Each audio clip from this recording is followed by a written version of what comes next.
Oke, siang semuanya.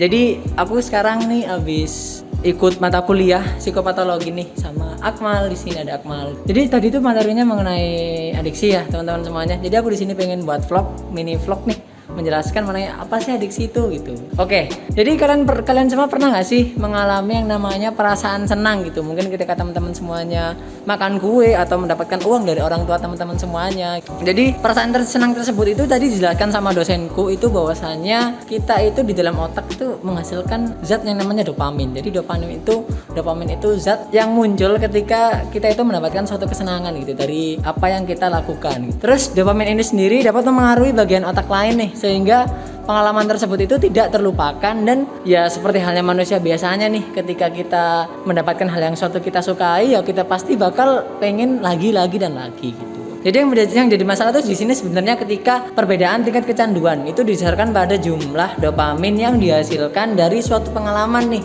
Jadi semakin besar dopamin yang dihasilkan dari suatu pengalaman itu, otomatis semakin kecanduan pula kita akan hal tersebut gitu. Salah satu contohnya yaitu adalah ketika penyalahgunaan narkoba itu menyebabkan perubahan drastis pada sistem otak, yaitu tadi dikarenakan terlalu besarnya dopamin yang dihasilkan gitu. Sehingga jadi dalam sistem otak kita itu, karena sistem otak kita kaget nih, karena kita sebelumnya nggak pernah kemasukan jumlah dopamin yang seperti banyak itu, terus kita dapat masuk dopaminnya sebanyak itu, karena kita otomatis kaget dan otak kita itu nanti bakal beradaptasi, sehingga ketika kita mendapatkan asupan dopamin yang sedikit itu kita merasa kurang puas dan kurang bahagia gitu. Jadi disitulah yang namanya adiksi gitu. Jadi sini aku bakal minta tolong ke teman aku si Akmal buat jelasin apa sih adiksi itu gitu. Oke, siap Bocu. Jadi sini aku akan menjelaskan apa itu kecanduan. Kecanduan adalah suatu perilaku yang cenderung mengarah kepada kesetiaan terhadap suatu aktivitas atau seseorang. Contohnya itu seperti kecanduan terhadap rokok, terus game online, atau bahkan alkohol. Oleh karena itu, kecanduan mendapat stigma negatif dari kalangan masyarakat. Padahal menurut konsep neurobiologis, kecanduan terjadi karena ketidakseimbangan antar sistem syaraf pusat. Oleh karena itu, banyak dokter dan ahli pada zaman sekarang itu mengatakan bahwa orang yang mengalami kecanduan itu cenderung untuk menghindari suatu ketidaknyamanan, baik itu secara emosional maupun secara fisik. Oke teman-teman semuanya, gimana? Udah mulai paham nggak soal adiksi? Setelah dijelasin pengertiannya, juga setelah dijelasin soal prosesnya juga gitu. Mungkin buat teman-teman yang pengen ada yang ditanyain, habis ini aku lanjut kok. Ada temanku ada 2 lagi gitu, jadi aku mintain tolong buat dia buat ngejelasin soal kategori sama jenis. Nanti buat teman-teman kalau ada feedback, masukan, saran atau pertanyaan bisa langsung drop di kolom komentar aja ya teman-teman. Terima kasih. Halo semuanya, kembali lagi bersama saya. Ya, jadi karena tadi aku udah balik, kebetulan di sini aku udah ketemu sama salah satu teman aku juga yang mau aku mintain tolong buat menjelasin soal kategori. Oke, langsung aja. Bisa lagi ngapain? Sorry. Kenapa cuy? Ini nih. Jadi aku mau minta tolong ke kamu. Jadi kan kita di kelas sudah dijelasin soal adiksi. Jadi minta tolong dong dijelasin kategori adiksi itu ada apa aja sih? Oh boleh pindah nih. Nggak apa-apa, langsung Boleh. pegang aja.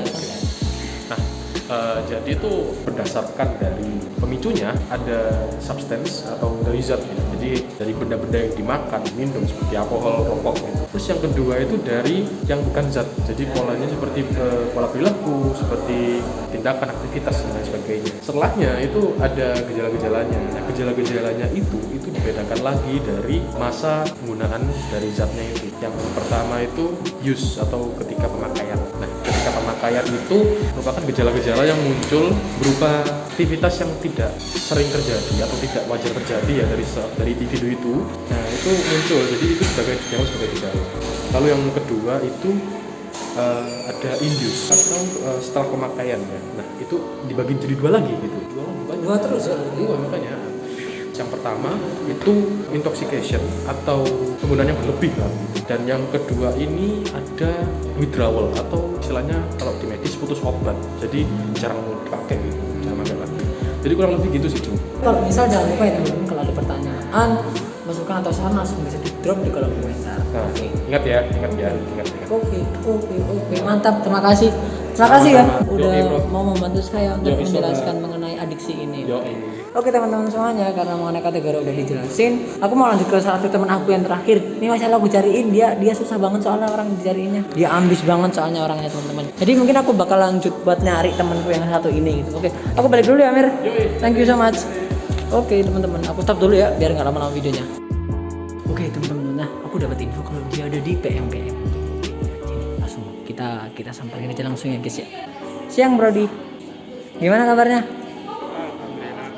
Aku mau minta tolong boleh nggak? Ini aku lagi bikin vlog.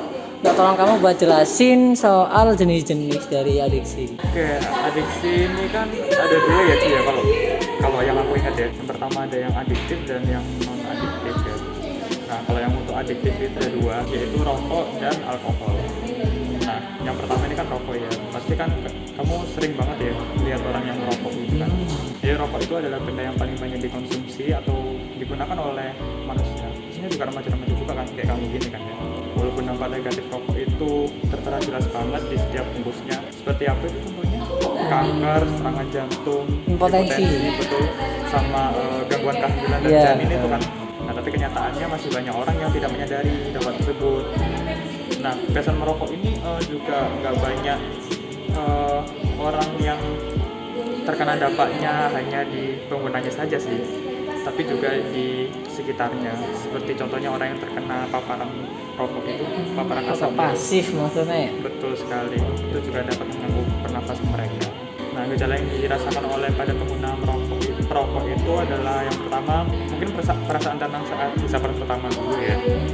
Nah habis itu nafsu makan yang menurun, terus batuk disertai sakit tenggorokan. Orang-orang aku lihat itu pusing ya, juga mual gitu kan. Iya benar. Aku pernah dengar juga cerita kayak gitu. Betul. Selanjutnya itu alkohol. Kamu tahu kan alkohol sendiri itu kan ada yang buat cuci tangan juga itu yang Iya tahu. sama juga ada yang dapat diminum. Nah jadi alkohol yang dikonsumsi itu adalah ya alkohol yang banyak-banyak dari proses fermentasi gitu. Nah contohnya seperti fermentasi madu, fermentasi gula, umbi-umbian gitu kan kau juga lihat. Oh iya benar. Dan yang berasal dari Jepang itu. Iya. Nah, dari fermentasi ini diperoleh alkohol itu dari 15% bahkan bisa mencapai 100% kalau seperti itu. Tergantung pada proses fermentasinya pastinya ya. Orang yang meminum alkohol ini itu setelah diserap, ini difungsinya itu ke jaringan atau cairan tubuh. Ketika kadar alkohol kita meningkat, orang itu akan mempunyai perasaan euforia gitu. Ngerti. Kalau kita lihat-lihat di film-film itu kan orang-orang jadi lebih seneng gitu kan. Iya, Nah, tapi ketika menurun, orang itu bakal menjadi depresi. Gejala-gejala yang dirasakan oleh pengguna alkohol itu perasaan euforia, beban masalahnya yang hilang. Nah, jika sudah mengonsumsi berlebih nih, itu dapat tidak sadarkan diri. Gitu. Ada lagi namanya zat non-adiktif. Oh ada tuh. Ada. Contohnya tuh seperti game online yang biasanya kita sering main itu loh. Oh ngerti. Yang Mobile Legends. Bentar, sorry. Zat non adiktif kok game? Maksudnya maksudnya ini yang bisa menyebabkan adiktif tapi non zat gitu kan? Betul sekali. I see. Ya contohnya seperti game online Game gitu online. kan. Kita tidak merasakan tapi kita memainkan, kita melakukan gitu kan. Jadi game online ini kita tahu lah ya, game online itu yang sebuah aplikasi yang dari beberapa genre gitu kan ya. Mungkin kayak tembak-tembakan atau permainan kartu atau action gitu kan ya. Bermain game online ini dapat memunculkan rasa penasaran, rasa puas yang membuat kita sebagai gamer ini kan semakin tertarik untuk tetap bermain gitu. Namun kecanduan ini itu ketika dimana orang-orang itu melebih-lebihkan seolah-olah itu tiada hidup tanpa game gitu. Seluruh hidupnya itu dikerahkan pada game. Nah, gejala yang dirasakan pada orang yang kecanduan game ini tuh ada banyak. Yang pertama itu disibukkan terus oleh game.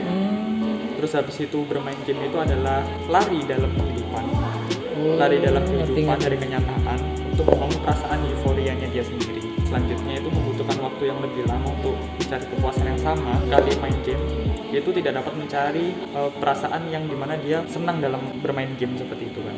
Habis itu individu merasa cemas, apalagi ketika dia bermain, karena dia kan merasa marah yang berlebihan, cemas yang berlebihan, mungkin karena kalah itu kan. Itu apa tuh? Munculnya bocil toksik itu karena itu benar, bocil-bocil toksik itu. Dan yang terakhir sudah pasti mungkin yang kita lihat selama ini adalah individu mengalami masalah dalam hubungan termasuk dalam hubungan asmara, pekerjaannya dia, atau mungkin kalau pada remaja mungkin sekolah kita Ngerti ya. pada pendidikan ya, Oke, ngerti. dan bagian lain di hidupnya mungkin kayak dia bermain game online-nya itu yang merampas kekayaannya dia, seperti kayak membeli hal yang membuat dia merasa dimana Top up. iya, merasa kekayaannya dia itu terkuras Ya, oleh game ini. ngerti, top up ngerti. Oke teman-teman semuanya, udah dijelasin tuh dari apa aja, dari yang pertama mengenai proses, terus yang kedua ada mengenai pengertiannya sendiri, terus yang ketiga ada kategori, dan terakhir barusan sama Yafe itu ada jenis-jenis nih. Gimana buat teman-teman semuanya, udah puas belum mengenai topik adiktif itu sendiri itu kayak gimana sih? Teman-teman udah bisa memahami belum adiktif tuh kayak gimana, dan ada nggak dari teman-teman semuanya yang lagi mengalami kecanduan gitu? Oke.